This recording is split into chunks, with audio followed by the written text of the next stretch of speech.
the habits and mindsets, rituals, routines, and disciplines that they have during the unseen hours. It's what they're doing when the proverbial cameras aren't on that really determines whether or not they'll be successful. Because at some level, we all have to appreciate the fact that our habits are a choice, and our habits are what dictate whether or not we're successful in any endeavor.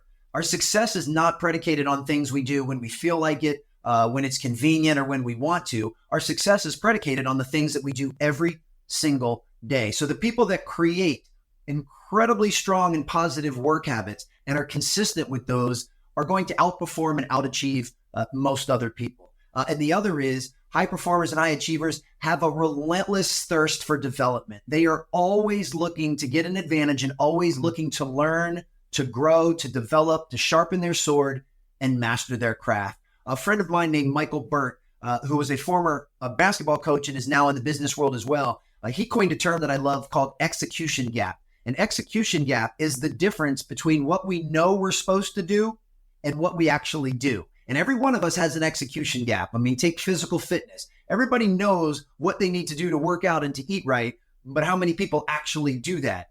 That's an execution gap, but we all have it. Well, the highest performers and the highest achievers, and for that matter, the happiest people on the planet, have narrowed their execution gap to almost nothing. They know what they're supposed to do, and they actually do it. And to me, that's the big equalizer, is what you do in the unseen hours, how bad you have the desire to improve and get better. And if you can close that execution gap, there's no reason why you can't be excellent in sales or excellent as a leader if you're willing to work on those skill sets. And then if you take talents that you're born and add it to that, then you're a superstar.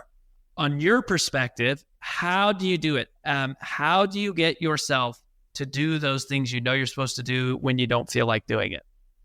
From an accountability standpoint, I believe that as human beings, whenever the spotlight is off, we're always going to revert back to bad behavior. So from an accountability standpoint, we need to put systems in place that always keep the spotlight on us. So for instance, if I'm looking to change a habit, I want to start reading for 30 minutes every night before I go to bed.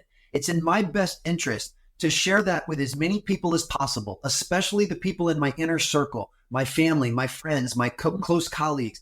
Even in today's day and age, share it on social media. Put it out there and let everyone know that this is a habit that you're trying to establish, because now the people that really care about you will help hold you accountable. So tomorrow, you and I, you're chit-chatting, and you say, hey, Alan, did you do your reading last night? What did you read? Tell me about what book you're into, whatever. But now I'm going to have lots of people holding me accountable. And one of the worst emotions that any of us can ever feel is disappointing somebody else. So when you've put it out there that you're going to change this habit to a lot of people, and they're constantly checking in with you and holding you accountable to see if you're doing it, in order to not disappoint them, it's a way to keep that spotlight on you and hold you to the fire while you stick with that habit. And then the beautiful part about habits, research shows that it can take as little as 21 days, sometimes as much as 6 to 8 months to groove a new habit, depending on, the depth of the habit, but it's still a finite period of time. So key is put systems in place to get the people that care about you to hold the spotlight on you